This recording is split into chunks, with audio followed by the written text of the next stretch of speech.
Ya, ya. Nah, yang menarik lagi adalah di ayat ini nih. Ternyata ayatnya belum selesai. Wa'alamu, dan ketahuilah annallaha, bahwasannya Allah yahulu membatasi bainal mar'i wa qalbi, membatasi antara seseorang, nih seseorang berarti kita nih, dengan apa? Bainal mar'i wa qalbi, antara seseorang dengan hatinya. Agak aneh ya? Ya, belum kecerna gimana. Antara seseorang manusia dengan hatinya, bukannya hati itu udah jadi bagian kita kan? Iya, betul. Nah, Kok dibatasi ya? sederhananya gini.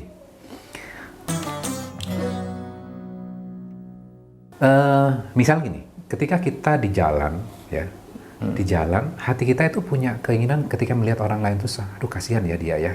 Ya, pernah. Atau keluarga kita susah, aduh kasihan ya dia. Sering-sering tuh. Kayaknya kita perlu bantu deh. Kemudian sudah ada intention di dalam hati kita udah tergerak. Tapi ada step lagi untuk kita action kan. Kita ngambil dompet kah? Apa kita mendatangi dia? Atau kita transfer dia? Itu kan action ya. Betul. Nah, maka yahul itu adalah pemisah. Jadi kita nih bayangkan gini, ini hati,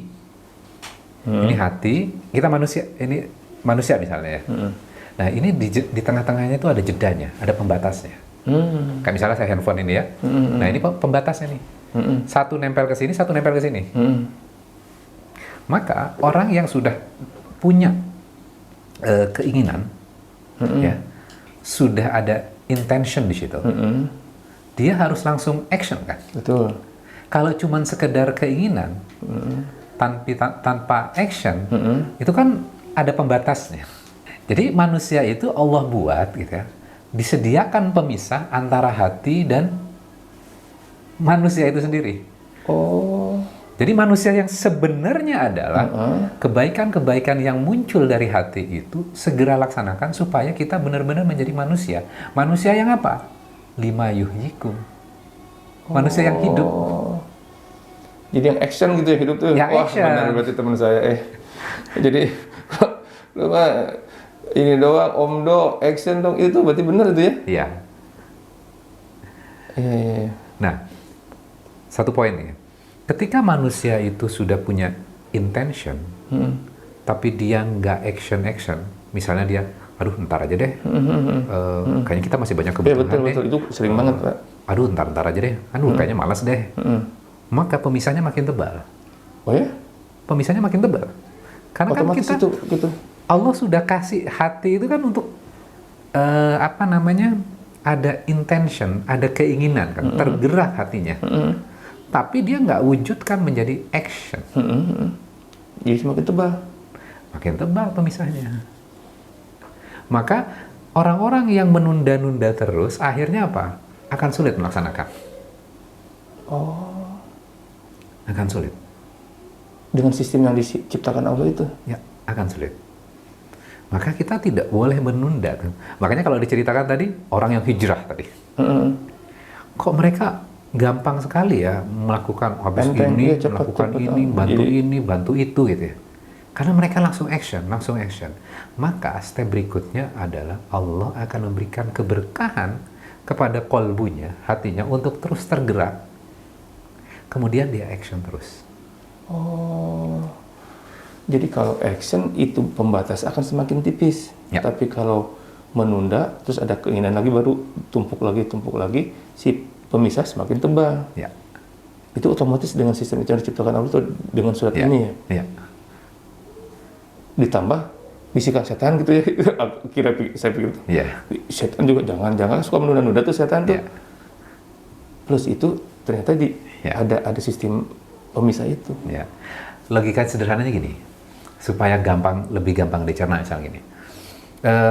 Kita kan punya tubuh ya. Dan di tangan kita kan ada kaki misalnya. Kaki kita kan ada otot-ototnya. Dan kalau kita berjalan kan kita nggak usah mikir, langsung jalan aja kan, karena kita sudah terbiasa. Udah refleks ya. Tapi ketika orang misalnya ada sesuatu yang kaitannya dengan kakinya, kemudian dia nggak berjalan selama setahun katakanlah, akan mudah nggak dia langsung berjalan ketika sudah mulai kondisinya dia membaik? Kondisikan, iya. Semakin langsung mudah. Bisa jalan nggak? Langsung bisa jalan. Apakah langsung bisa berjalan normal? Oh iya, butuh proses juga. Butuh proses. Benar. Karena ototnya tidak terlatih. Yeah. Kalau kita kan selalu yang sehat itu melatih, betul. Menggunakan exercise terus kan. Karena berarti harus ada, ya ngerti. Nah, hati dan kita manusia itu harus di exercise terus. Oh. Harus dilatih terus. Maka orang-orang yang latihan terus gitu ya, maka step berikutnya adalah dia energinya luar biasa. Bima yuhyikum, kepada seruan Allah dan Rasulnya, itu yang menghidupkan mereka. Jadi nggak ada matinya buat mereka. Iya. Membuat mereka hidup tuh bergairah jadinya gitu. Bergairah. Ya. Ketika bergairah, action semakin tipis pembatasnya.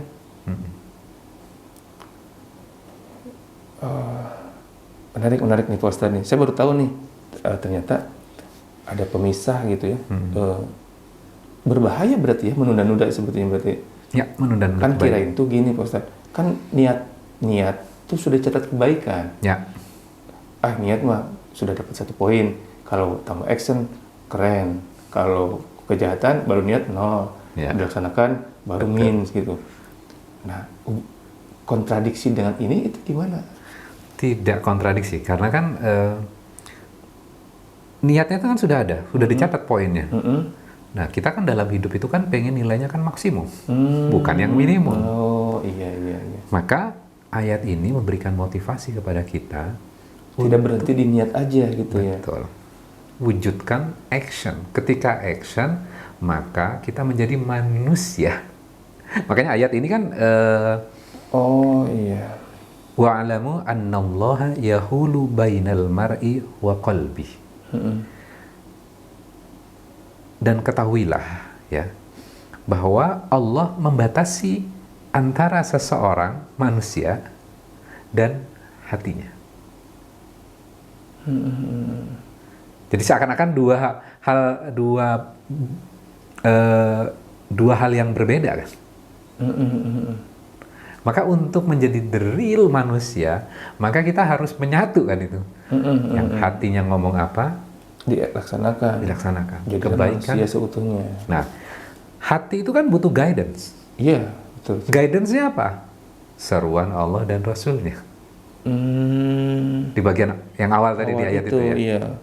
Hai orang beriman, penuhilah seruan Allah. Jadi penuhilah seruan Allah dan Rasul itu ya. Ya.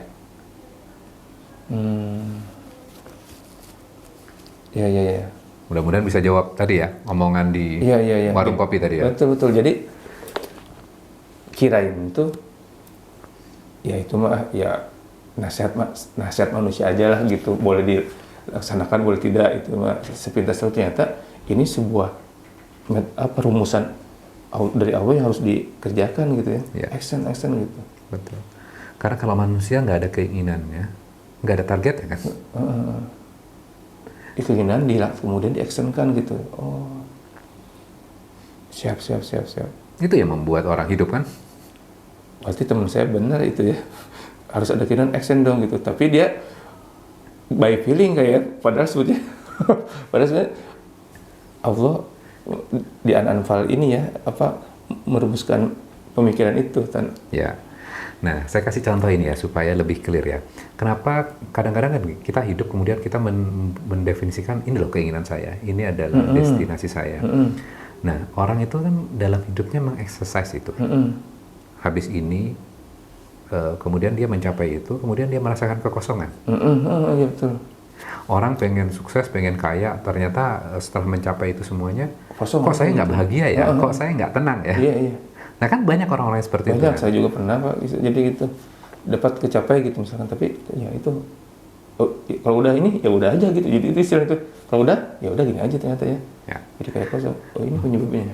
Maka kita harus punya yang sebenarnya ultimate goal itu apa? Biar perasaan, ya biar jangan sampai sempurna. Kita jangan salah menentukan goal itu, goalnya. Oh iya. Maka di sini Allah sudah menentukan tuh seruan Allah dan Rasulnya.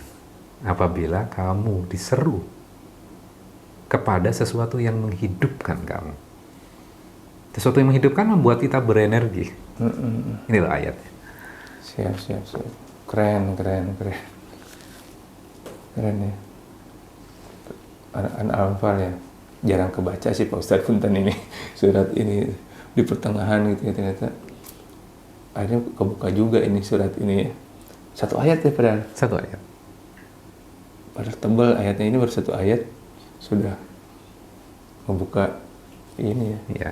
Dan kalau kita belajar konteks di ayat ini, konteksnya sebenarnya adalah setelah peperangan. Gimana? Setelah peperangan selesai gitu ya. Kemudian orang-orang yang setelah berperang ini diberikan sebuah nasihat. Baik yang ikut berperang maupun yang tidak ikut berperang. Ikutilah seruan Allah dan Rasulnya. Berarti kan berjihad itu. Berjihad itu kan berarti kan ya ujungnya kan bisa kalah kan. Bisa kematian kan.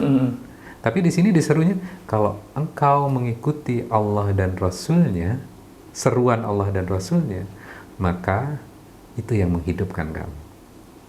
Bukan ketakutan kamu bersembunyi di dalam rumahmu dan itu. tidak mengikuti Allah dan karena Rasulnya. takut bukan mati kan faktanya, tapi tidak menghidupkan. Hidupkan. Bahkan di beberapa tafsir dikatakan ketika misalnya menang dalam peperangan, gitu ya, membela yang Allah sudah tetapkan, maka dia bisa hidup dengan kemuliaan. Kalaupun dia meninggal, Ya, betul. maka Allah berikan kemuliaan atas dirinya. Kan banyak orang-orang yang berjuang misalnya di jalan kebaikan, setelah dia meninggal namanya terkenang, dan kita juga kadang-kadang menjadi muridnya juga mendoakan beliau-beliau. Itu yang menghidupkan. Latar belakang ayat itu seperti itu ya. Jadi aplikasi setelah berapa ratus tahun ke sekarang dengan versi yang kekiniannya itu. Kalau no action selesai, bukan manusia. Sama kayak yang zaman dulu itu nggak berperang disuruhkan, ayo perang jihad, jangan takut mati, tetap hidup kok, mau mati mau selamat tetap mulia gitu. Jangan diem aja di rumah. Di tahun ratusan tahun berikutnya jangan diem aja, punya keinginan, action dong. Nanti kalau sudah action kesukaan Allah pasti bergairah gitu pasti. Karena ada pembatas yang membatasi itu ya. Waduh, saya baru tahu Pak Ustadz. Alhamdulillah kalau gitu mah. Terima kasih banget Pak Ustadz. Sama-sama. Bismillah. Semoga satu lagi ini ilmu berarti ya. Jangan disebutnya, jangan omong doang tapi langsung action. Dan itu bukan omongan warung kopi, itu adalah perintah Allah gitu. Ini ajaran Islam gitu ya.